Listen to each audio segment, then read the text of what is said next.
boa tarde. Hoje temos o privilégio de receber nos estúdios da UlTV aqui em São Paulo, no programa Primeiro Escalão, o padre Juarez de Castro. Para me auxiliar na entrevista com o padre Juarez de Castro, a jornalista Renata Vianello, passou pela Rede Bandeirantes, pela TV Globo, e vai me auxiliar na entrevista com o padre Juarez.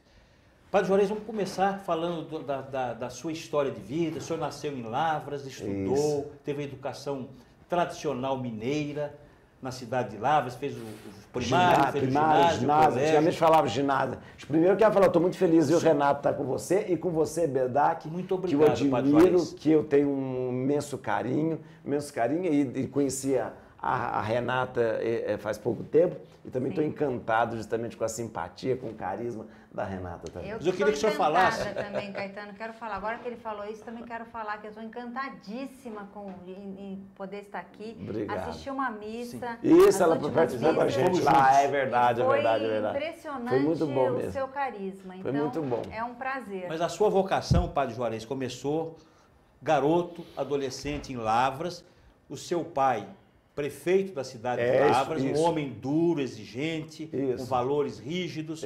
Sua mãe também igualmente. Também. Quando surgiu a vocação para o sacerdócio, seu pai foi contra, queria que o senhor fosse... Me permita chamá-lo de você? Você. Aliás, o padre Juarez... Pronto, é você.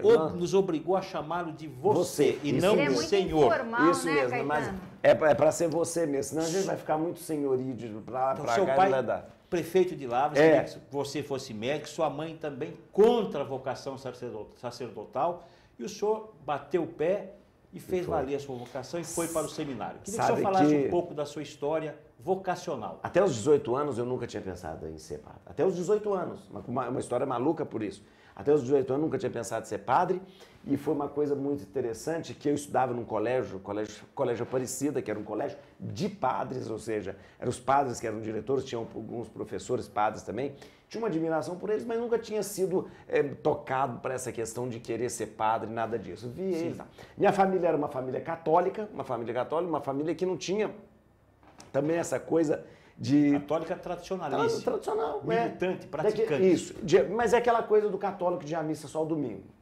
E eu também, meus pais, que a gente ia à missa, minha missa todo domingo, a gente ia à missa, e era assim. E aí, até então, nunca tinha pensado em ser padre, nunca tinha falado em ser padre e tal. E realmente eu estava me preparando para ser médico. Por isso que eu digo que Deus também mudou a minha vida, transformou a minha vida de uma maneira completa também. Às vezes a gente propõe alguma coisa, mas Deus dispõe de uma outra forma. Tem a história da dúvida, né? Você ficou em dúvida e invocou Deus para que ele lhe desse um sinal para que o senhor seguisse a vocação.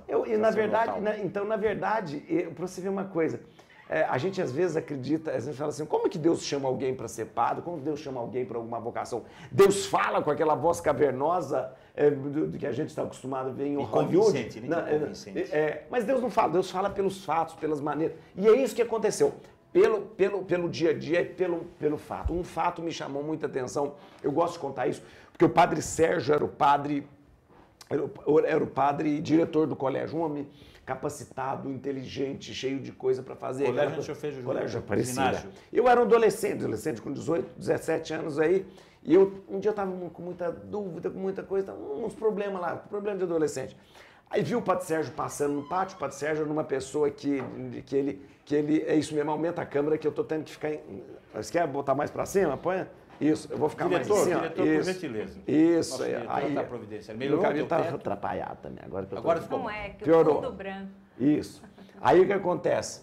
O padre, eu falo assim, Padre Sérgio, eu precisava falar com o senhor. Ele falou assim, agora! Ou seja, tinha um pátio com mais de 1000 alunos, ele estava indo de um lado para o outro, porque ele tinha alguma coisa para fazer, e eu vi naquele homem uma disponibilidade imensa. Um homem que tinha um compromisso, e ele fala assim, agora. E eu falei assim, eu queria ser como esse homem. Eu queria ser como esse homem, ter disponibilidade para as pessoas, para dizer, agora eu vou te jogar, agora. E aí foi quando começou a vir na minha cabeça essa vontade de ir para o seminário, de ser padre. Mas eu não falei nada daquela coisa, porque eu falei, que loucura é essa, que coisa mais maluca é essa. Até que isso foi amadurecendo, e eu estava me preparando, sim, para o... O senhor tinha que idade nessa época? Tinha 17 para 18 anos. eu estava me preparando para o vestibular de medicina. Tá? Quando queria ser médico? Sim. Desde criança? Desde criança eu queria ser médico. E nunca tinha pensado em ser padre? Nunca tinha pensado em ser padre. E eu gostava disso, porque olha que meu pai, ele é filho de um farmacêutico na cidade do interior, antigamente, não sei se você... O padre Juarez era o prefeito, era político, político da cidade de Lavras, prefeito da cidade. Amigo do ex-presidente Tancredo Neves. Muito amigo do Dr. Tancredo. Sempre estava. Lembro do Dr. Tancredo sempre lá em casa, muito mesmo. Exatamente. E é uma coisa, história. E é uma coisa interessante, que quando eu falei para o pai assim, falei para o pai e para a mãe que ia para o seminário, a casa caiu, mas todo caiu. Mundo esperava o médico, doutor. E de repente caiu, mas aí meu pai foi peremptório e disse, não, eu não criei filho para ser padre. Não criei filho para ser padre. Minha mãe disse, não. E foi aquela coisa. E não de mineiro é não de mineiro. Não é não. Não tem essa coisa. Irreversível, irretorquível. Justamente. Não tem essa coisa de falar assim, nós vamos pensar, nós vamos. Não é não. E pronto. E acabou. E eu me vi numa situação muito difícil, porque meu coração sentia, e eu queria ir para o seminário e tal. Foi muito difícil. Você tinha uma certeza, quer dizer, quase tinha, uma vocação? Quase que uma certeza mesmo, é uma verdade. Vocação, é uma vocação, isso? uma vocação. É uma coisa que vem do seu interior, vem da alma. Porque ali na minha vida eu falei, eu vou me realizar, eu quero isso para minha vida. E de repente, e é isso uma coisa muito importante. Uma determinação peremptória da família, dos pais. De repente falar assim, não, é muito complicado. Então, é muito complicado isso. Foi até que, e eu nunca, deixa eu te dizer a verdade, Renato, eu nunca na minha vida desrespeitei meus pais, nunca na minha vida, se eles dissessem, faça isso, faça aquilo, eu sempre fiz. Nunca respondeu? Nunca respondi nada. Aí é o seguinte, entrou um conflito muito grande, o meu pai eu sempre fui muito amigo do meu pai, sempre. Para você ter uma ideia, verdade, Renata, meu pai, ele lia o jornal, Estado de Minas, depois eu li o jornal para a gente comentar, político gostava de comentar, para a gente ter conversa. E sempre a gente conversava muito. E conversava muito tal. Quando meu pai ficou sabendo que eu queria ir para o seminário, meu pai ficou sem conversar comigo um mês. Quer dizer, foi o primeiro grande desentendimento entre um filho e primeiro e único, que nunca Justamente. Primeiro e único, justamente. E para mim, você não imagina... Essa divergência. Não imagina a verdade. O que é isso para mim? O que foi isso para mim? Eu disse para o meu pai depois, falei, pai, se o senhor tivesse me dado uma coça, teria sido melhor do que a indiferença, do que ele não conversar comigo. Mas na verdade, eu não entendi, naquela época eu não entendi, hoje eu entendo muito bem. Né? E aí, ficou tão difícil tudo, aí em determinado momento eu falei, não, eu não vou mais ficar malhando em ferro frio, eu vou dizer o seguinte, eu vou estudar medicina. A decisão é sua? Eu falei, vou estudar medicina. Falou fazer o quê? E eu ainda falei assim, se Deus está me chamando, Ele vai me chamar sempre. Não é só agora. Aí eu falei com eles e tal. Fui para Barbacena, fiz o vestibular de medicina, passei no vestibular. Quando ia para começar, eu falei, não é isso que eu quero. Não é isso que eu quero. Não é isso. Então foi como uma prova também, né, padre? Foi. Se você for pensar. Sabe aquela prova de que a pessoa tem mesmo aquele desejo, esse chamado mesmo? Foi chamado, tem mensagem. Renata, você sabe que eu nunca tinha pensado nisso? Pensei, você está falando uma coisa interessante. Talvez Deus quisesse me falar. Até quando que você vai? Até quando? Sabe aquela prova? Quero saber se é verdade. Ver mesmo? É verdade essa prova. E a prova cabal, né? É interessante. Eu nunca tinha pensado nisso. Você me falou uma coisa interessante. Talvez, né, eu lembrei agora de uma coisa interessante. Não, na Idade Média. Você ficou lembrando, né? Eu vi teus olhinhos agora, se lembrando daquele momento. Na Idade Média, quando uma pessoa diz que quando a pessoa queria ser monge, diz que ela chegava no mosteiro, ela batia na porta e o que você veio fazer aqui? Eu quero ser monge. Aí o porteiro do mosteiro falava, aguarde um momentinho que eu vou chamar o abade. Fechava a porta. Passava, deixava ele lá o dia inteiro, a noite toda. Voltava, o que você quer? Ah, eu quero ser monge. Ele dizia, aguarda mais um momentinho que eu vou chamar o abade. Fechava a porta, passava uma semana. Depois de uma semana, o porteiro voltava, o que você quer mesmo? Eu quero ser monge. Só ir mais um pouquinho. Passava um mês, ele voltava lá.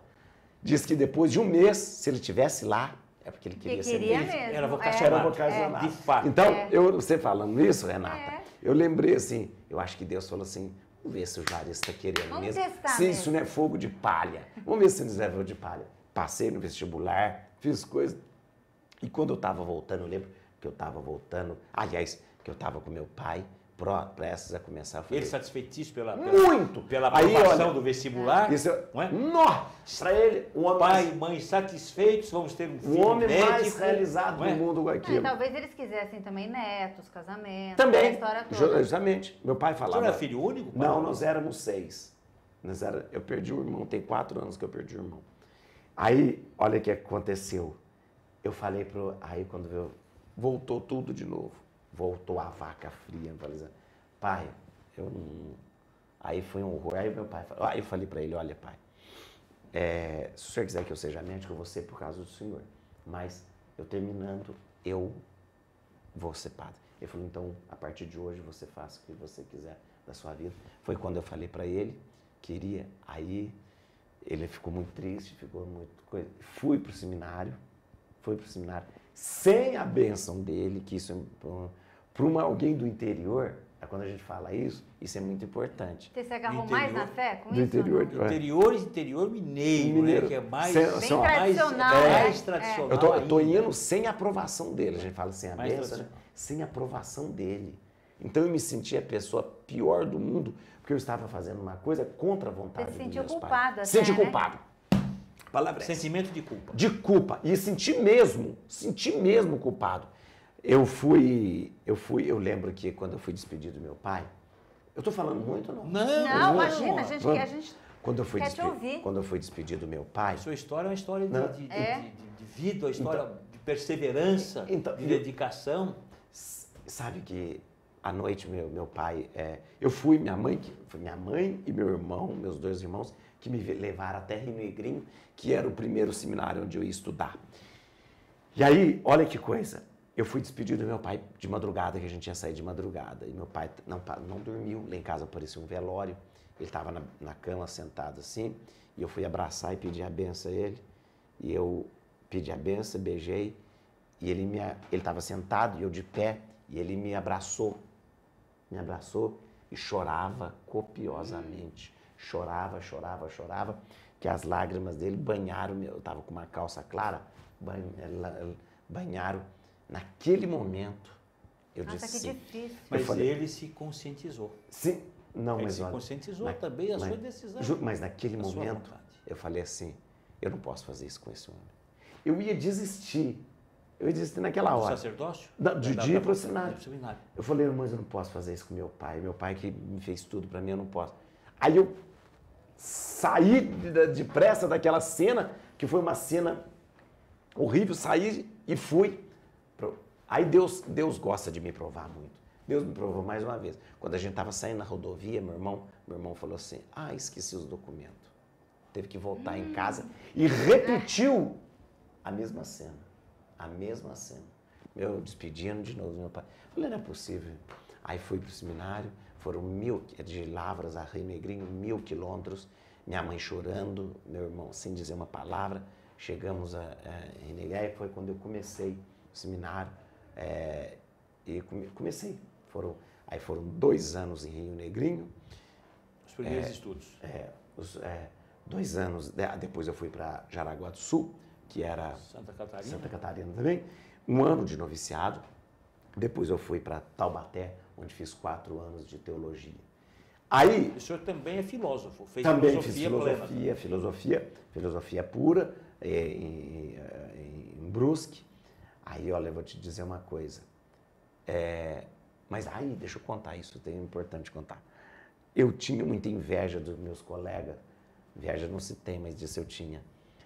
Que eu vi os pais indo visitar. Feliz, comemorando. Meus pais, nenhuma palavra, nada. Visitar os seus colegas de seminário.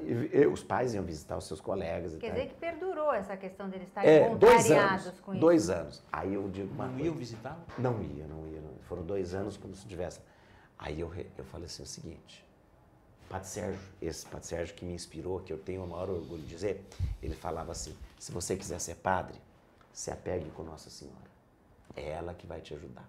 E eu comecei a rezar para Nossa Senhora, rezar, pedir para que meus pais um dia pudessem mudar o coração. E mudou.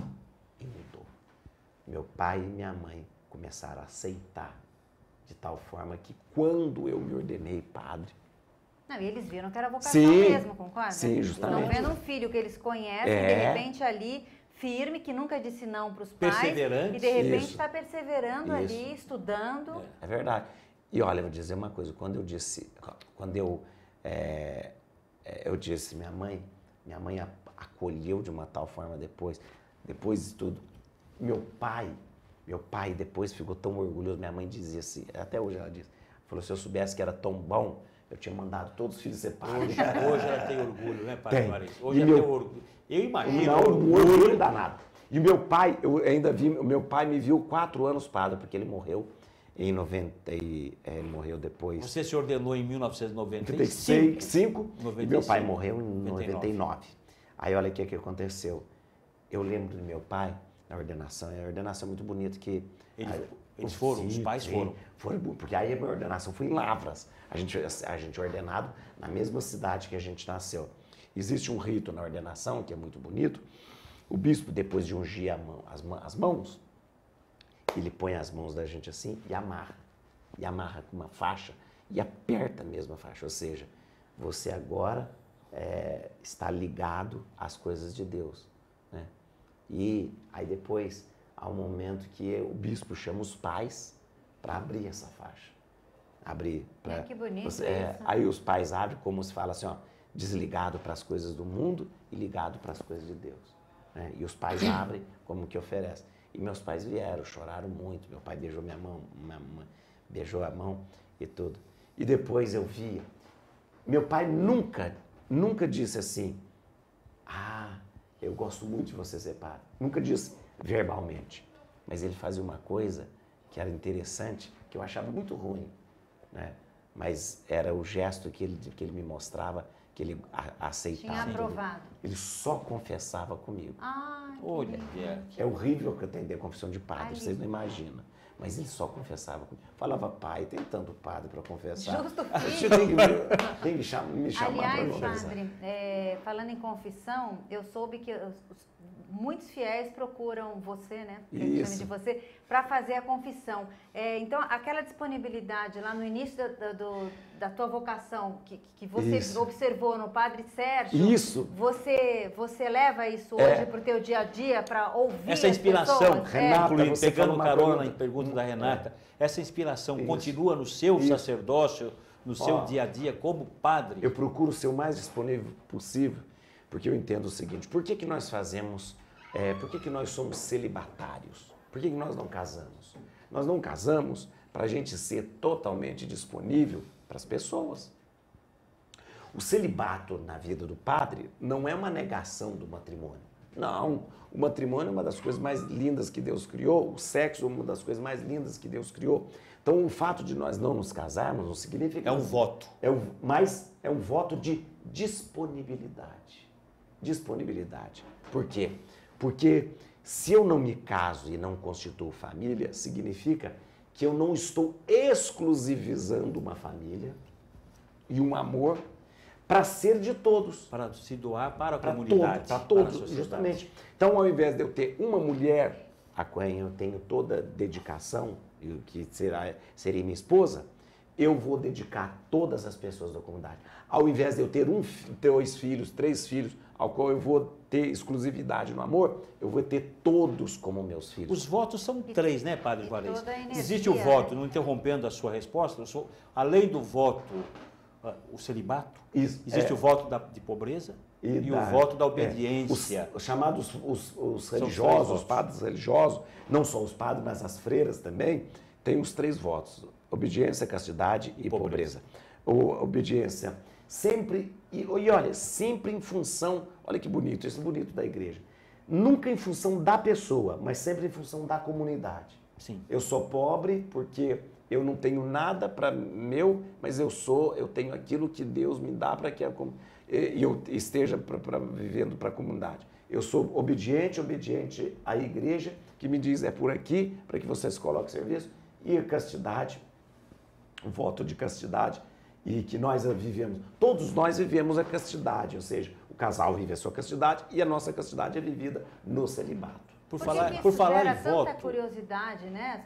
E isso É interessante que, talvez seja por isso, porque a gente às vezes pensa que o fato do padre não casar seja porque ele esteja negando a sexualidade. Não, não é nada disso. É justamente por isso. Foi a mesma opção que Jesus fez. Quando Jesus fala, eu não vou me casar, eu não tenho esposa, não tenho mulher, não tenho ninguém, para quê? Para que ele pudesse estar 100% para a comunidade. 100%. Não é a negação, é a doação. É a doação. Não é a negação, é a doação. É o contrário até do que a negação. Do que a negação. É a entrega positiva, entrega né, para os outros. Influenciou a questão do Papa Francisco? Eu queria fazer uma pergunta, até pulando no tempo, de 1995 para 2013, 2014. Isso. A Igreja Católica Apostólica Romana no Brasil está vivendo hoje um momento de grande fastígio, um momento positivo. A visita do Papa Francisco. O Papa, né? Incrível. As canonizações de Frei Galvão, de Padre Anchieta. São elementos que ratificam e comprovam esse momento de fastígio positivo para a Igreja Católica. Como é que o senhor analisa esse momento? Então, você sabe já que... com a sua... O senhor hoje ganhou a maioridade no sacerdócio, tem 18 anos. É verdade, para 19 anos. Esse ano você vai fazer 19 anos de sacerdócio. Como é que o senhor avalia? Já com a sua maturidade plena como padre, como missionário, como discípulo de Cristo. Olha que interessante. Você está lembrando uma coisa que, não só no Brasil, mas no mundo todo, a gente está vendo um entusiasmo muito grande em relação à igreja. Nos Estados Unidos, a gente teve uma coisa muito interessante, que é justamente a frequência nas missas voltaram, assim, quase que 50%, ou seja, por causa de quê? Por causa do Papa. A partir do Papa Francisco. A partir do Papa Francisco. A partir do Papa. E você está vendo as pessoas escutando mais a igreja. E olha que interessante, eu vejo o Papa Francisco, é uma coisa, é aquele fenômeno da comunicação. Ele não está dizendo nada que a igreja nunca disse em 2000 anos. Ele está simplesmente dizendo a mesma coisa que a igreja... Mas uma outra maneira. Como dizer? Uma outra maneira. O que me emocionou no Papa Francisco... E acho a maneira de dizer, Renata, o como falar. Exatamente, o como falar e a humildade. Como ele se posiciona de uma forma humilde, que seria uma forma espiritual. Então, ele sendo como um líder, a gente quer seguir aquele modelo. E você está falando uma coisa muito certa, porque quando ele diz sobre alguma coisa, é porque ele vive. É porque ele vive. Ele fala assim, olha, eu não quero que o padre esteja trancado na sacristia. Eu quero que o padre vá ao encontro das pessoas. Ele faz isso. Ele faz. Então, ele faz a vida isso. dele é a obra. Né? E se ele faz isso, isso dá respaldo para aquilo que ele fala. E ele...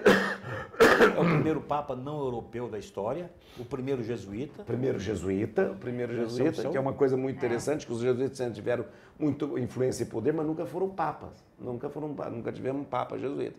E é interessante que a maneira dele dizer é diferente. Então ele tem um carisma, ele tem os exemplos que fazem que sejamos arrastados por ele, por esses exemplos. E ele está dizendo com a convicção que a igreja sempre disse. Então a gente fala assim, mas eu encontro pessoas que dizem assim, nossa, eu não sabia que a igreja pensava assim. Não, a igreja pensa assim há 2000 anos. Por que estão escutando agora? Porque estão dando ouvidos àquilo que o Papa está dizendo. E ele não foge do debate dos temas polêmicos. Não. Discute abertamente. Não, ele ouve também. Ele ouve. Eu estava como repórter, né? E todo mundo assim, que nome que ele vai escolher, lembra? Isso. Que nome será que ele vai escolher e tal? Eu até acompanhei a vinda do Joseph Ratzinger, o Bento XVI, aqui para o Brasil e tudo mais. Mas daí foi aquela surpresa, né? Que ele renuncia, daí não sei, vem o Papa Francisco. Mas assim, que nome que ele vai escolher? Na hora que daí falavam vários nomes, lembra disso? Qual foi o cardeal que sugeriu Francisco, Padre Juarez? Foi Dom Odilo? Não, Dom Cláudio. Dom Cláudio Umes. Cardeal brasileiro. Dom Cláudio Umes foi lindo foi muito bonito. Dom Cláudio Umes é muito amigo. Dom Cláudio Umes é muito amigo dele. Dom Cláudio não sugere o nome, ele diz assim, quando é feito o escrutínio, e aí ele tem a maioria. Antes dele dizer que aceita, o Dom Cláudio pega na mão dele e diz assim, não se esqueça dos pobres. Não se esqueça dos pobres. Quando ele escutou Dom Cláudio dizer, não se esqueça dos pobres. Mensagem cifrada, Padre Juarez. E ele pensou assim, pobre dos pobres é Francisco. E ele escolhe Francisco. Então, na verdade, quando o escrutínio acontece dessa forma, depois que os votos são lidos e a pessoa, então, se pergunta, o cardeal que está conduzindo a coisa, pergunta se ele aceita, é feita uma pergunta em latim, que nome ele se impõe, é ele mesmo, né? Que nome ele se impõe, e ele diz, então, Francisco, né? Francisco. Pela primeira vez, nós vemos um Papa chamado Francisco. Agora, qual é o legado da visita dele ao Brasil? Como é que o senhor traduziria esse legado? O resultado prático da visita? A primeira coisa, a questão do entusiasmo na juventude. Eu tive justamente na vida dele, lá na Jornada Mundial. Você foi ao Rio de Janeiro? Fui ao Rio de Janeiro. Estive na missa e tal. Foi primeiro impressionante de ver como a igreja tem jovens. Né? Porque sabe por quê, Bedak? Sabe por quê, Renata? Porque a gente, às vezes, assim, a gente vai à missa, mas não tem jovem, essa igreja não tem jovem. Não tem jovem uma pinóia. A igreja tem muito, mas muito jovem que está participando, que está ativo nas universidades, nos lugares. Né? E aí você vê aquela praia de Copacabana, 4 milhões de pessoas. Foi incrível mesmo. 4 milhões de pessoas, 4 milhões de jovens ali.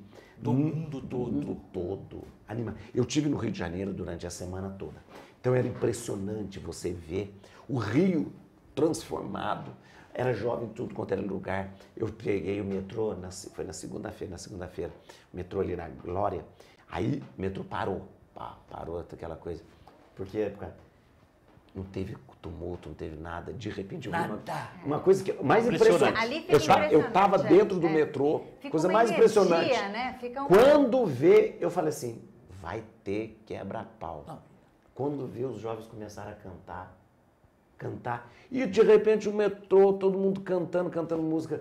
Aí uns argentinos cantavam, aí outros ali da Inglaterra cantava, o outro ali cantava, cada um cantando uma música, até passou 1 hora, voltou o metrô funcionar. Um clima que eu falei. E a opção por um carro simples, não queria. Ele não quis o Papa móvel, nada. Se aproximou da população, conversou com os fiéis. Como agora na Terra Santa. Na Terra Santa, ele falou assim: eu não quero carro blindado. Não quero carro blindado. Porque todo mundo, segurança. Não quer. Tanto é que ele não quer carro blindado, que ele só anda com o vidro abaixado. Para que carro blindado se ele só anda com o vidro abaixado, com o cabeção lá fora? Não, e ele sempre se expôs, né? Na vida sempre. Isso é um sinal de confiança em Deus. E aumentou o número de jovens que buscam, isso então, essa vocação? Você tinha falado do legado. É muito interessante. Então, aumentou o entusiasmo. Isso? Sim, aumentou o entusiasmo do jovem com a igreja, o entusiasmo do jovem com a sua fé. Mas não só do jovem, principalmente, uma coisa muito importante, daqueles que eram católicos estavam afastados. Os católicos não praticantes. Isso. E houve uma volta muito bonita. Uma volta bonita. Tinha pessoas que estavam descontentes com a igreja, porque às vezes só pega na mídia os exemplos negativos. Né? Mas você sabe. Ficam enormes. Você é jornalista. No Brasil hoje nós temos 60% da nossa população é católica. 64%. São 120 milhões. 64%. É isso? 120, 125 milhões de católicos no Brasil. Continua sendo o país mais católico por causa do número de pessoas. Né? Claro que em proporção, em proporção nós temos outros países que são, por exemplo, Argentina, 90% de católicos. Filipinas é um católico. México é 90%. Nossa Senhora, México... Nós éramos 90%, Padre Juarez. Eu brinco assim, o mexicano, antes de ser mexicano, ele é católico. Mas eu percebi, não sei se eu tive a percepção correta, mas assim, que o Papa Francisco, ele até aceita, que ele valoriza a fé em si, Isso, né? Mesmo que a pessoa seja cristã. Então, na verdade... Além de católico, cristã. Na verdade, o Papa sempre teve um diálogo ecumênico muito grande. Sempre. Isso também é importante, da abertura. Eu não sei se vocês lembram que quando ele fez um gesto, na verdade, um gesto completamente reprovável pelos liturgistas, quando ele se apresenta no balcão da Basílica, antes dele, porque geralmente assim, se apresenta e ele dá a bênção pontifical como Papa e tal. Ele se apresenta no balcão da Basílica e antes da bênção, ele fala, eu quero que vocês me abençoem. Eu lembro, que coisa, foi tão emocionante. Foi uma coisa assim. Orem por mim. Orem por mim, isso é de uma humildade, Aí, todo mundo ficou estarrecido, estupefato. Como? Né? Então, Nossa, ele está pedindo pelo Papa? Então, e ele pedindo um mundo, na verdade não era só quem está, ele estava pedindo ao mundo, independente de fé, de religião, de coisa e tal. Ele estava pedindo ao mundo que rezasse por ele naquele momento. Foi um gesto muito bonito, foi um gesto assim emblemático, mostrava já naquele momento o que seria o pontificado dele. E outros gestos que ele foi tendo, ele não mora no apartamento papal, que na verdade não é um apartamento luxuoso, não é nada, é um quarto grande, mas que tem um escritório, um quarto grande, não tem luxo. Mas ele diz, eu não quero ficar sozinho, porque o apartamento papal o que é? Quem vai em Roma, se você está aqui do lado direito, você vê lá. Então, fechou de noite o Vaticano, ele vai ficar sozinho lá. Ele não, ele quer ficar com o pessoal ali na Casa Santa Marta. Sempre, na Casa Santa Marta, sempre tem um cardeal, sempre tem um bispo, ele está visitando. De vez em quando visita o Papa Emérito. Então, tem ele. Então, na verdade, ele é um homem que quer ficar com as pessoas, que ele quer ficar junto, que ele quer ficar compartilhar. Né? Aí ele vai, na hora que. Imagina, na Casa Santa Marta, é como se fosse um grande seminário lá, porque tem os quartos, recebe. E tem um refeitório, aquela coisa. Então, e ele, na hora do almoço, ele vai lá sentar com os bispos, ou os cardeais que estão hospedados lá, e come com os bispos, tá, aquela coisa toda. Né? A agenda de um papa, ela é muito pesada, porque ele é papa e chefe de Estado. Né? Então, como chefe de Estado, do Vaticano. É um país, o Vaticano, então ele tem os compromissos com autoridade, com diplomacia, com tudo aquilo. Né? E além de ter que atender bispo do mundo, é muito pesado mesmo. Por falar em agenda, Padre Juarez, eu gostaria de voltar um pouquinho à sua história, ao seu dia a dia. O senhor tem 18 anos de sacerdócio. Isso. Hoje o senhor é um padre humanista, obviamente tem que ser, um missionário que evangeliza, pauta o seu dia a dia pela evangelização, mas o senhor é um papa midiático. Desculpe, um padre midiático. Olha, talvez seja, você está aprendendo, Caetano. Em padre. Profecia. Olha, vamos guardar atenção, vamos guardar esse programa, padre. Não se realiza a sua profecia. Como é que o senhor consegue administrar, Padre Juarez, a sua agenda? O senhor celebra missas, o senhor faz palestras, o senhor tem programas no rádio, o senhor tem programas na televisão, o senhor escreve livros, tem 4 ou 5 livros escritos, um deles está aqui. Que é as chaves da perseverança, aliás, é uma palavra-chave no seu dia a dia. O senhor é perseverante, não é? O senhor tem CDs, o senhor canta, o senhor faz shows. Como é que o senhor administra essa agenda? E sei que o seu voto de pobreza permanece, porque o senhor ganha, em média, R$15.000 por cachê. O senhor só fica com uma pequena quantidade desse senão cachê, não como 10%, 12%, 15% desse cachê que o senhor fica para a sua manutenção e a sua sobrevivência. Como é que o senhor administra essa agenda enorme? Então, vou te contar. Tem um programa de rádio, se eu não me engano, às 6 um programa na Rádio Nativa, um programa na Rádio Capital, um programa na Rede TV, televisão, um programa na Rede Vida. Isso. E viaja, faz shows, viaja no Brasil. Eu vou te dizer uma coisa. O senhor renega a palavra artista. Mas é uma vida de artista. Acaba sendo. Vida de artista, para administrar essa agenda, o senhor é um artista. Sendo. E olha, daqui a pouco, filosoficamente falando. Vou sair daqui, a gente tem missa daqui a pouco. Temos missa. Então, deixa eu dizer uma coisa. Show no fim de semana. Show em Maranhão no final de semana. É um factotum. Factotum. Deixa eu te dizer uma coisa. Eu sempre achei e acreditei que a comunicação é a grande ferramenta da igreja. Aliás, vocês sabem que quem inventou a palavra propaganda foi a igreja.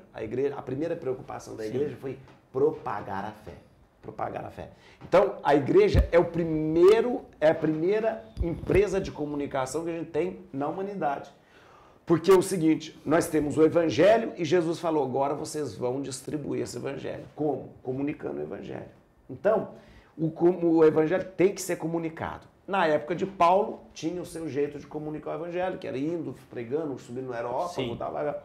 Hoje nós temos os chamados, os novos areópagos, que é a televisão, e hoje a maior ferramenta de todas, que é a internet. Não tem para ninguém. Redes sociais? Você está nas redes sociais, padre? Oi? Tenho todas as redes sociais, Facebook.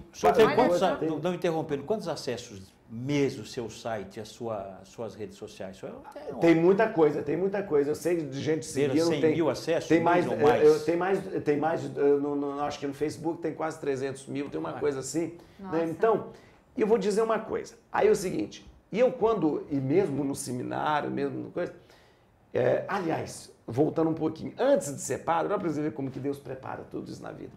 Antes de ser padre, meu irmão Alvinho, o Álvaro, ele gostava muito de cinema. E meu pai incentivava. Meu pai foi um homem muito sábio, muito bom.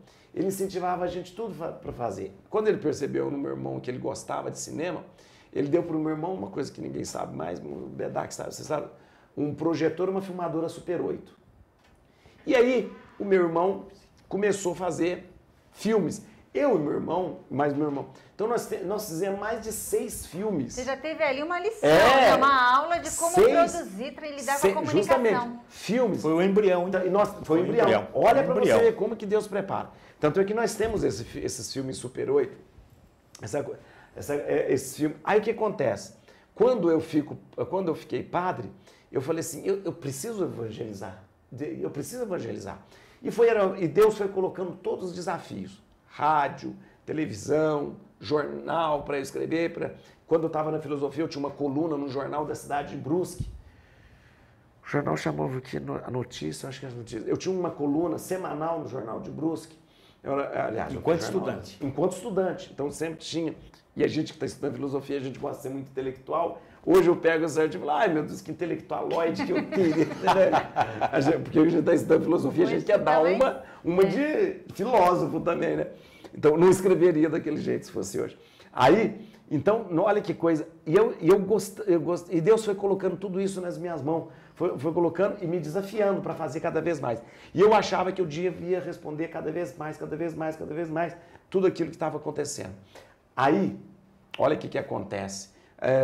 Eu vou assumindo tudo isso, vou assumindo, e acabei tendo essa coisa da televisão, do rádio, de escrever, e acredito que isso seja a grande maneira de comunicar. Mas eu nunca me esqueço uma coisa, eu sou padre, em primeiro lugar eu sou padre. Então a primeira coisa na minha vida é ser padre. Nada disso que eu faço pode me atrapalhar a ser padre. Aí eu volto na pergunta que você fez. Mas em tudo que o senhor faz... Ele não está deixando eu responder. É uma plataforma de evangelização. Tudo que o senhor faz é uma plataforma. Justamente para evangelizar. Para amplificar tudo isso. Isso. É isso aí. Divulgar essa missa. Isso. Olha que doido. Quando eu me sinto padre, mas eu me sinto realizado quando eu celebro a missa e quando eu atendo confissão. Quando eu atendo uma pessoa, eu digo de repente, aí eu lembro, olha, eu falo muito no Padre Sérgio, porque ele me ensina muito. Ele dizia assim, olha, Deus é caprichoso. Talvez a gente fique padre para atender uma pessoa só na vida. Ele falou, de repente, você ficou padre só para atender aquela pessoa que estava desesperada e ia dar o fim na sua vida. E você atendeu e deu esperança. Então, por isso, eu jamais deixo de atender ou deixo de escutar uma pessoa. Porque às vezes eu fiquei padre por ela. Mas será que Senhor, Deus pode fazer? O que tem? A minha vocação toda foi em função de uma pessoa. Deus pode fazer isso. Isso te alimenta, né? Isso me alimenta, justamente. Aí o que acontece? Então, a primeira coisa é ser padre, e depois Bedak, eu preciso amplificar isso. É quando acontece a televisão, o rádio, a internet, o jornal, aquela coisa toda, que as pessoas possam entrar em contato, porque eu diria como São Paulo, ai de mim se não evangelizar, porque se eu não evangelizar, eu não estou sendo honesto com aquilo para que Deus me chamou, não estou. Mas dá tempo de responder todo mundo? Por exemplo, no Face. Eu tenho uma equipe, né, Padre? Eu tenho um pessoal que trabalha comigo, mas, por exemplo, eu tenho muita coisa que eu recebo, muita coisa... E você sabe que muita coisa, às vezes, de foro íntimo, eu não deixo ninguém responder, eu não deixo ninguém... Quando a pessoa percebe que a pessoa começou a escrever alguma coisa, já me passa. Porque, às vezes, é foro íntimo, mas não dá. Agora, eu tenho um pessoal que trabalha comigo, obviamente, mas aquilo que eu posso responder, ou, por exemplo, chega dúvida, chega isso, chega aquela coisa toda, então, às vezes, ou eu faço, de repente, uma resposta genérica, ou então nos programas de televisão, de rádio, eu vou dando essas pistas. Vai inspirando. Falei muito, né? Não, você falou. Eu acho que o programa, o nosso tempo já está se esgotando. O tempo é muito pequeno. Temos que conversar com o Padre Juarez mais uma vez. Não, porque o programa é muito pequeno, Padre Juarez. Muito pequeno. Quem quiser contratá-lo para as palestras, eu vou dar um site que é a melhor coisa. Qual é o melhor contato para acessá-lo? www.padrejuarez.com.br. Repetindo. www.padrejuarez.com.br. Ali é o meu site, você tem aquilo que eu escrevo, aquilo que eu falo, onde eu estou, o que eu estou fazendo e todos os contatos meu. Antes de finalizar o programa, Padre Juarez, esse ano é um ano de eleição. Isso. O senhor conviveu com o mundo político através do seu pai, que foi prefeito de Lavras. Foi, e a gente fica... Queria que o senhor deixasse 2 mensagens especiais. Tá bom. Uma para os políticos candidatos e outra para os eleitores que vão escolher os políticos para as eleições majoritárias desse ano. Para presidente, para governador, para o Senado e para deputado. Para os políticos, eu pergunto para vocês, onde que vocês estavam esses 4 anos que a gente não se viu e vocês estão aparecendo agora todo dia na televisão? Onde que vocês estavam quando a gente estava procurando e precisando e vocês não atendiam a gente? Onde vocês estavam quando a gente procurava vocês nos escritórios políticos e só tinha funcionário? Onde vocês estavam que agora todo dia tem uma proposta na televisão? Onde? Eu só quero saber onde vocês estavam. Só quero dizer para vocês, políticos, já foi o tempo que a gente se enganava. Já foi o tempo em que a gente comprava essa história de circo, que vocês chamam hoje de Copa do Mundo. Já foi o tempo que a gente se enganava com o pão, com aquela história de Bolsa Família. Acabou. A gente não é bobo mais. A gente, que eu digo, nós povo, não queremos mais saber de uma inflação que cresce cada dia de maneira muito furtiva e a gente não vai percebendo nos números, mas vai percebendo na conta do final do mês. Nós não nos enganamos mais. Cuidado, vocês políticos, porque nós não vamos quebrar ônibus, incendiar ônibus, não vamos para a rua, não vamos fazer manifestação e nem fechar a Paulista.